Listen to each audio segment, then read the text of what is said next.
What is up, guys? Welcome back to another GeekaWhat video. In this one, I'm going to be building my first ever Hardline liquid-cooled gaming PC build, and I'll be taking you guys along for the ride. I'm going to walk you through all the parts that make this build possible, learning myself how to Hardline liquid cool a build in the first place with a little bit of help from a special guest, and giving away a system just like this at the end of the video. So stay tuned to learn all the details later on. But without any further ado, let's do this. I'm going to kick things off by running through all the generic non-water cooling parts that make this build possible. And what better place to start than with the CPU, as I throw it halfway across the table, and of course the graphics card, the two components that are going to define the basis of the build today. Now the CPU is this, the Intel Core i7 13700K. The 13700K is somewhat of a dark horse in the 13th gen architecture, and although it's sort of been recently gazumped by AMD's more expensive 7800 X3D,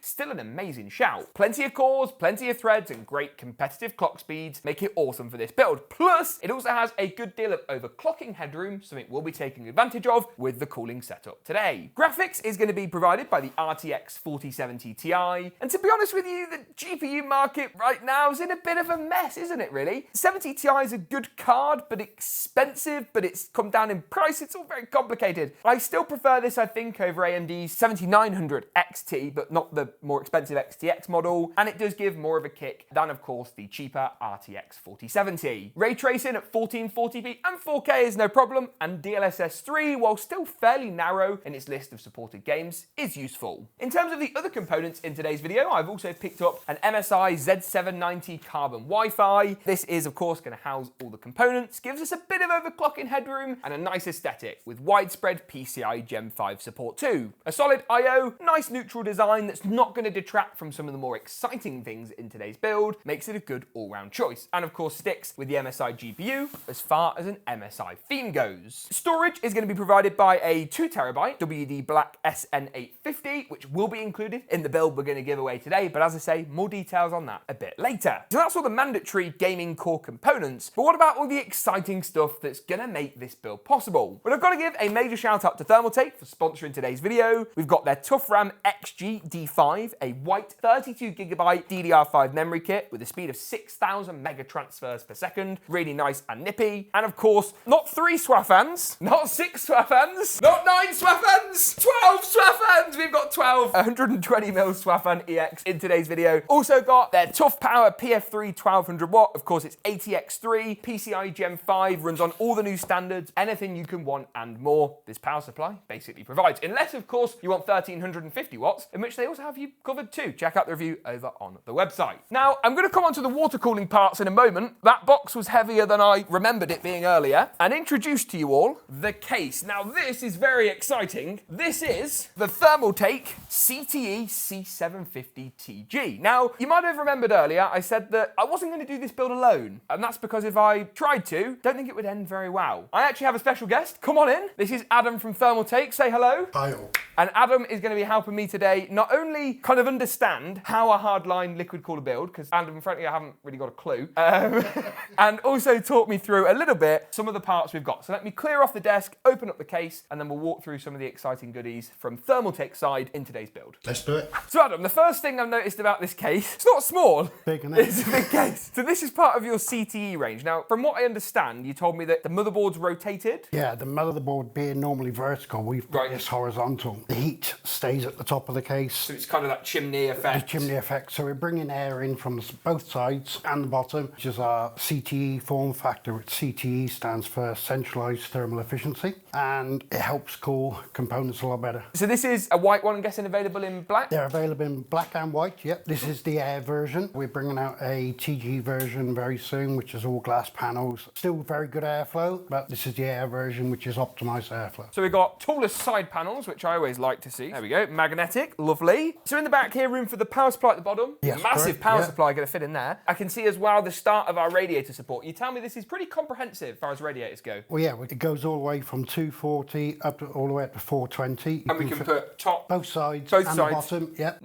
Oh my goodness. But for today's video, we're only going to be popping in one radiator, aren't One we? 360 radiator. Just to get me started and make sure that there's not too much that can go wrong. Now, to water cool this build, you've brought this kit. So this is your Pacific CLM 360 Ultra Liquid Cooling Kit. This is our new kit out. Everything you need all in one box, from your pump reservoir, your radiator, your C-Pro fittings, your tubing, your fans, CPU, water block, and most important, your coolant. You even get a little power supply jumper in there as well. That's to jump your motherboard so we can power just the pump and get the water flowing through after we've bent all the tube. And then the tube in here, what type of tube is this? That is a 1612 PETG. We're going to bend that with a heat gun. We are, yes. We're going to learn, I'm going to learn, and hopefully maybe you guys might learn too, how to properly cut the tube, how to properly kind of sand it down, bend it. From start to finish, from bending to fitting, lining up, and then making sure the tube's all ready to go. So yeah, I think the best thing really is probably for us to get started. Do we recommend we kind of do the motherboard assembly first, RAM, CPU, I suppose water block, SSD? Let's get everything going as a normal PC build. Let's do this. First things first, motherboard. So MSI Carbon, nice looking motherboard actually. Nice. I'm going to add in the CPU. So we've got our Intel 13th Gen Core i7. Going to whack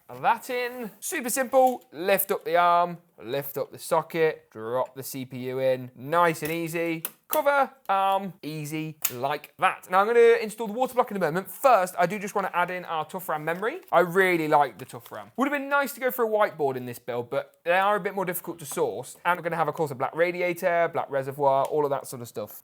There we are. So a bit of a two-tone sort of white and black aesthetic should look pretty nice in this system. SSD, I'm going to also just pop in. We've got a WD Black SN850, as I say, plenty of nice fast Gen 4 NVMe storage. Bop that in just there. Toolless installation, so we just pull the clip over. Then, of course, take our toolless M.2 heatsink, slide that into place as well.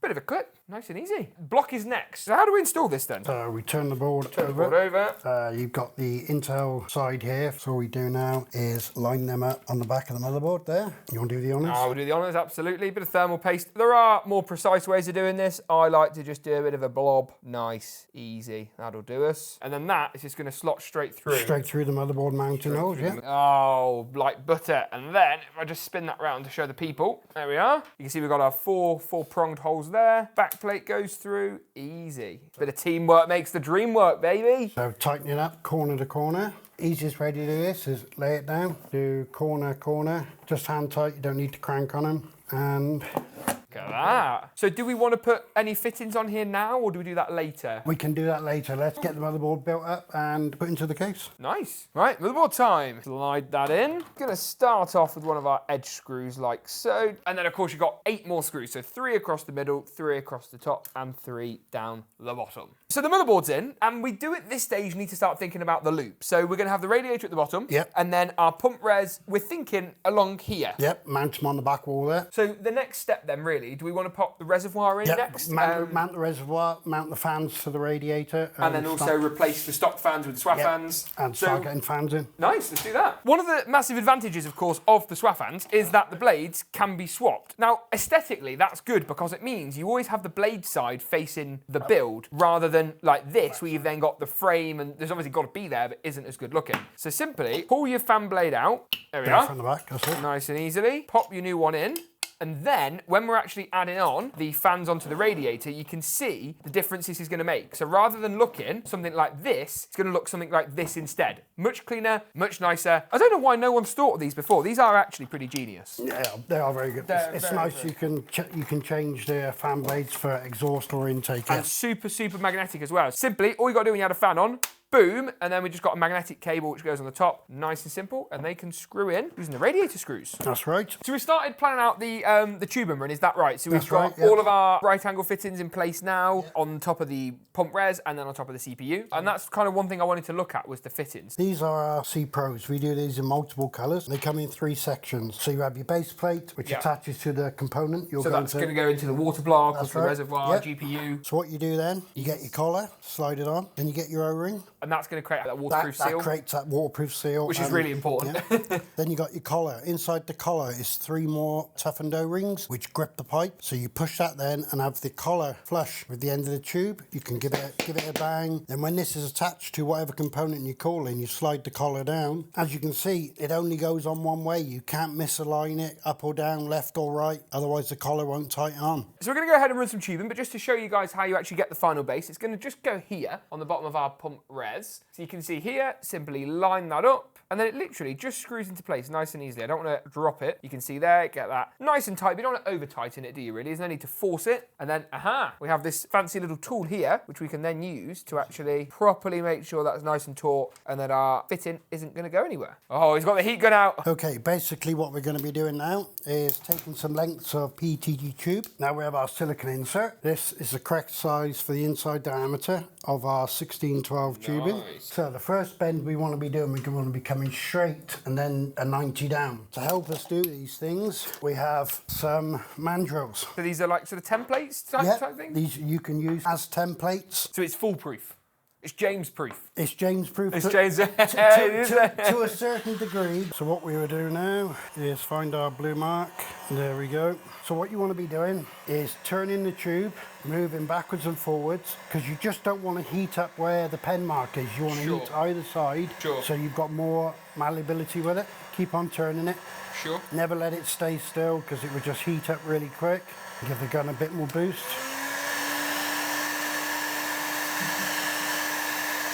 See how the tube is starting to bend about? Starting to bend, yeah, totally. Wow, look at that. You can use the mandrel, the 90 degree, keeping it on there. So there we are now, pressed into the mandrel at a perfect 90 degree angle. How long would you say it takes? A couple of minutes, maybe? No, 20, 30 seconds. Okay, fine, cool. There we are now, it's there, and it's a little bit more rigid, and you can tweak it a bit more, and then take the there's silicone your out. first bend. Wow, look at that. Is that hot to touch, or? You can grab hold of it, it's not that bad. Wow, look at that. And obviously now this, we can actually trim down, so we've got a bit more length than perhaps what we need, so we can take a bit of the end off. When we cut, we've got to do something to the end. We do some deburring on the inside and outside to make a chamfer. So the chamfer helps guide the tube into the collar so it doesn't nick the O-rings and damage them. Because if we damage the O-rings, that's going to damage our water seal. That's when you get a leak. So let's give it some heat. Okay. So my mark is there, isn't it? That's it, yep.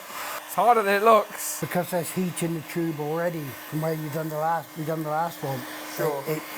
The tube warms up a lot quicker. Nervous. It doesn't set off doesn't set off straight away. You're okay for a bit more. Okay, that'll do us. That'll do us, yeah. And then I'm going like this. Coming out there. There we are. That's it. So we got to keep this one like that. Yeah. You can get the mandrel if you want to. There we are, yeah. Got it. Slightly worried I've overdone it. No, set it out. Take that back a bit now. Now you can widen it a little bit because it's still warm. So there's a bit of a tweaking involved. Get a shot of that, shall we? Look at that done. We did the first one. Then Adam did the first one. I'm going to take most of the credit for the second one, but perfected, I think, Adam, by you there. Before we continue with tube bending, I am just going to pop in the MSI 4070 Ti. Now, this is their Suprim X model, a real nice high-end graphics card that's going to, let's say, fill today's build out quite nicely. Now, you can see because the motherboard tray in this case is actually flipped in terms of and rotated for airflow, our graphics card is going to sit in a little something like this. Wow, that's a lot closer than I thought it was going to be to the tube. It was almost like we planned it.